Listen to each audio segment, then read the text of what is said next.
All right, Coach Elko is joining us in the show now. Refreshed after a bye week, hopefully. Do you get to relax during bye week? Like, is your Saturday spent watching ball with the family? How do we spend our bye week for the head coach of Texas A&M football? Yeah, last Saturday was a little bit unique for me. It was my wife's birthday, and so Okay.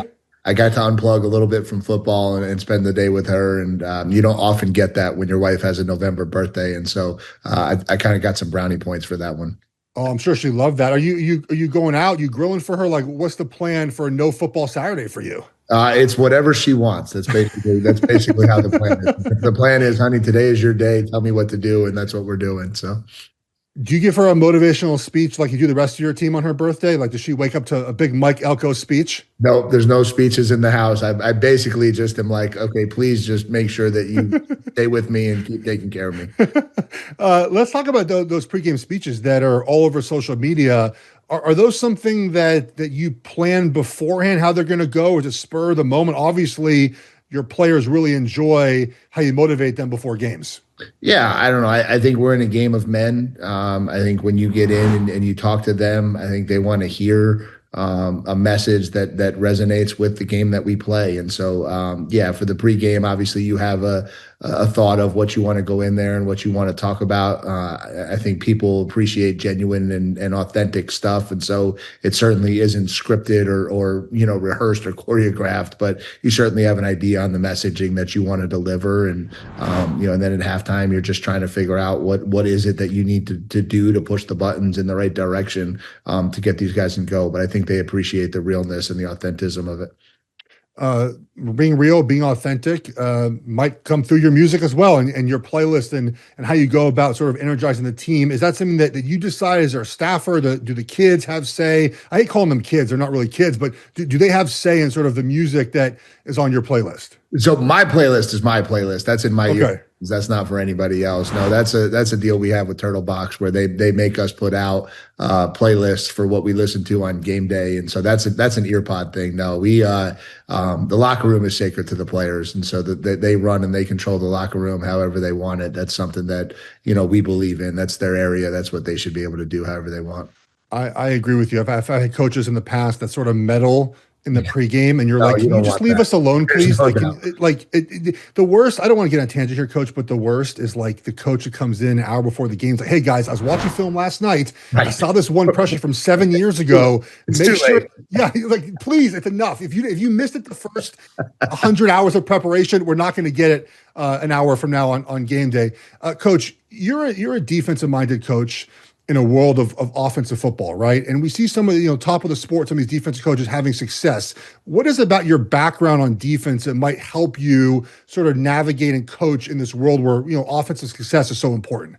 Yeah, I'll tell you what I told a lot of ADs when I went through the hiring process. If you really look at it and study it, there's been more championships won in the recent modern era by defensive-minded head coaches who also understand the need and adaptation for offensive football.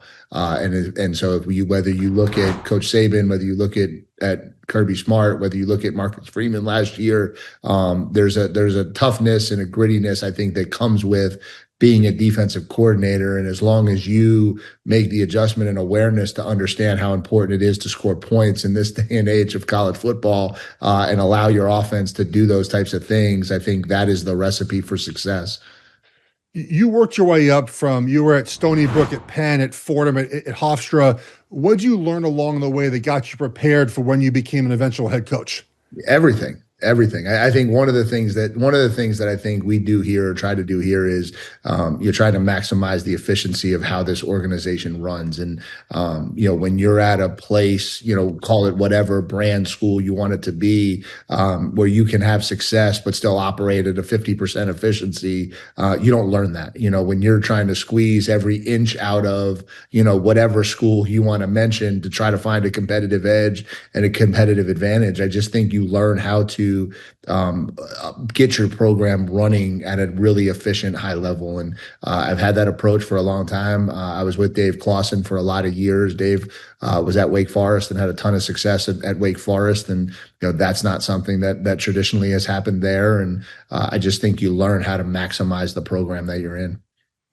Let's talk about maximizing your quarterback and what Reed has done so far this season. What have you noticed from him as far as his growth throughout the year? I think it's very clear to see that he's getting a lot more confident, comfortable each and every week. Yeah, the biggest thing that I've noticed is people outside have noticed. We've always Yeah. felt like we had a pretty good one. He went into the swamp last year in his first start and beat Florida pretty heavily, but he needed to make some strides in the passing game, and that was the big area of emphasis for him this offseason. And I think now what you see is a kid who can stand in the pocket and deliver the football and win a football game that way, like he kind of did at Notre Dame, or a kid who can be a dual threat kid like he had to be at LSU. And I think he's got a way to beat you now in a lot of different ways, and that's obviously really dangerous to defenses. Yeah, take me back to that Notre Dame game, just confidence-wise for your team. How important was it to go in and win that game? You won obviously in dramatic fashion. A win is a win, no matter how you get it. But how important was that to sort of deliver the message that, if you just do what we tell you as coaches and we prepare you, we can win games like this? Yeah, I think the biggest thing is how the game went. I think when you look back at that game, they blocked the punt for a touchdown. They got up on us early. We got down late. We got a kick return called back because of a penalty. Like the way the game went, it didn't script like a fluky upset. It scripted like we overcame a lot. And I think when that final drive went into the end zone, the confidence that was built through that, I think was really important. And so I think we won a road game on the road against a top 10 team at Texas A&M for the first time, I think, since like the 70s. Obviously, that's something that we needed to do in order to become the program we wanted to become. And I think that kind of has sparked us a little bit. You mentioned sort of that win and what it meant for your program. This is a program that has been so close to getting to where you're at, and you've sort of now gone them, I think, to where the fans expect A&M to be. How tough is that journey now, a year and a half in, to get to that point? I think people don't realize how hard it is sometimes to break through that, like that ceiling, and you've done it so far this season. Yeah, I think we tried to ground ourselves in reality when I got here, and we talked a lot about like this thought process or this mental edge of you can sit around and talk about what you want to be until you're blue in the face, but if you want to actually become something, here's a blueprint to success. Here's what hard work looks like. Here's what putting in the hours looks like. Here's what being a professional football player looks like. Here's what it all looks like, and if you want to be successful, this is it. And if you want to just be the guy that gets to raise his hand that says he wants to win, but doesn't actually do anything to accomplish it, then let's just keep doing things the way we've done them, and we'll continue to struggle down the stretch and not get the success that we want. I'm an offensive lineman. Got to ask you about your offensive line this year. I think I see the expectations. Pressure rate, one of the best in the country. Sack rate, one of the best in the country. Obviously, you're able to run the ball with your backs and your quarterback. Talk about how that unit has come along this season. Yeah, we've got a really experienced veteran group. I think our O-line coach, Adam Cushing, does a phenomenal job with those guys. We took over a group that was a little bit of a weakness the year before we got here, but brought back a lot of returning players. And now it's 2 years into our system, our coaching, with what we want that group to look like. And I think they've been awesome. They're going to obviously be in the conversation for the Joe Moore Award and be in the conversation for being one of the best offensive line groups in the country. And they certainly deserve it because I think they're playing at an elite level right now. I should have worn my Joe Moore Award shirt, Coach. I'm on the panel. I'm one of the guys been doing it for years now. It's a very. I didn't realize who I was actually plugging them to to. But I know. I'll text the group and be like, we got Coach Elko for his offensive lineman. I've been doing it for years. It's very passionate. It's an awesome award. Yeah. I'm glad you mentioned it because it obviously means a lot for your group and for everyone around the country. Turning our attention to your defense, what's your favorite part about this defense?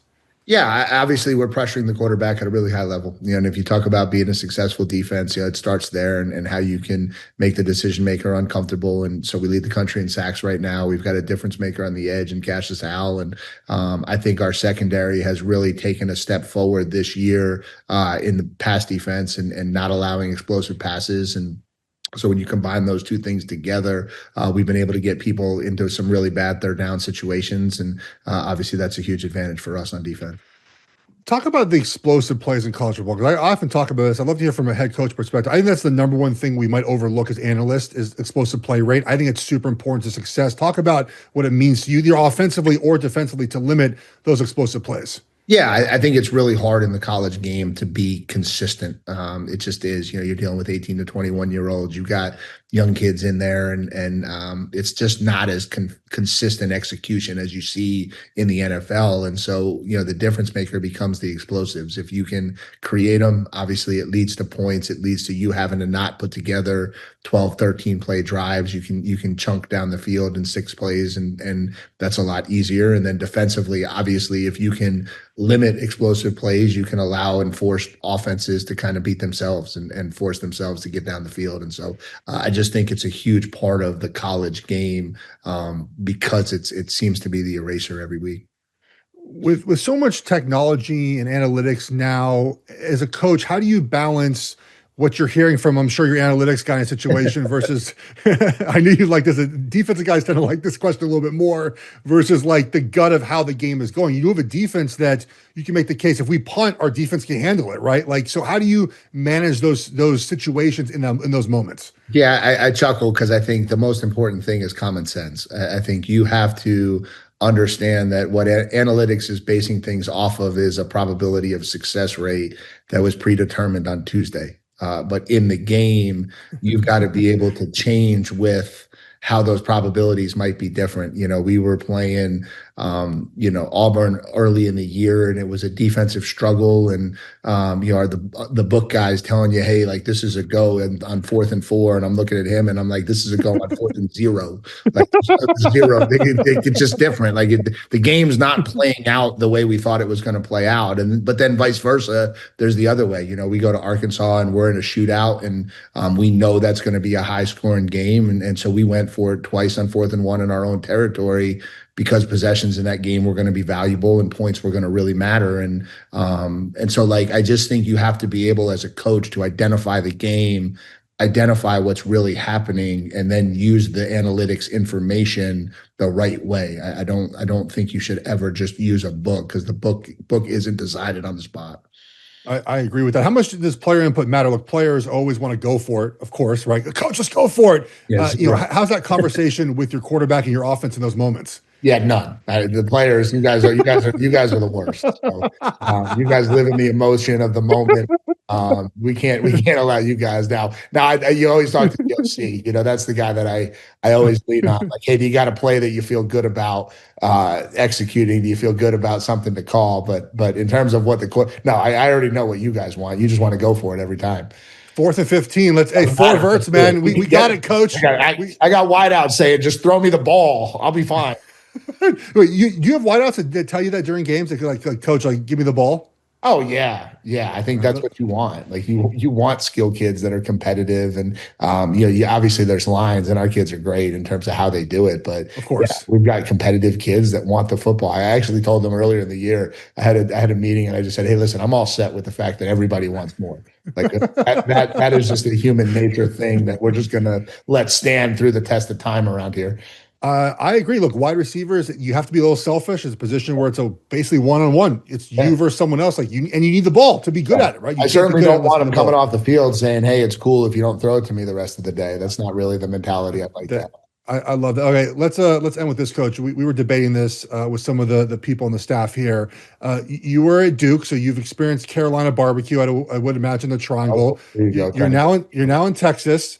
Texas barbecue as well, very, very important. Eileen, Texas barbecue, Carolina or Texas, they're very different, right? Pork-based, and vinegar-based, beef-based in Texas. What's your favorite barbecue? Yeah, so this is how I'll answer that, to just make sure I toe the line of neutrality. If I wanted a pulled pork sandwich, I'm going to North Carolina. If I wanted some brisket and ribs, I'm going to Texas. And so I think depending on what you're after and what you're looking for, that's kind of how I've always divided the two states. I live in Charlotte, and so I'm a Carolina guy. I will say Texas wins. So I won't be neutral. I'll be the person. I'll be the decider here. The beef, the brisket. Like, come on, guys. Beef ribs. Like, come on. And I went back and forth. So I was Winston-Salem, North Carolina, to here as the defensive coordinator, back to Duke as the head coach, back to here. So I've bounced between. So I've gotten that question quite a few times over the years. Yeah. Well, Coach, we really appreciate you joining us. Good luck this week, and good luck the rest of the season. Thank you. Yeah, I appreciate you guys having me on. Bear Bets full episodes drop twice a week right here on the Bear Bets YouTube channel. Remember to subscribe to stay ahead of the odds, and let's celebrate all of our wins together.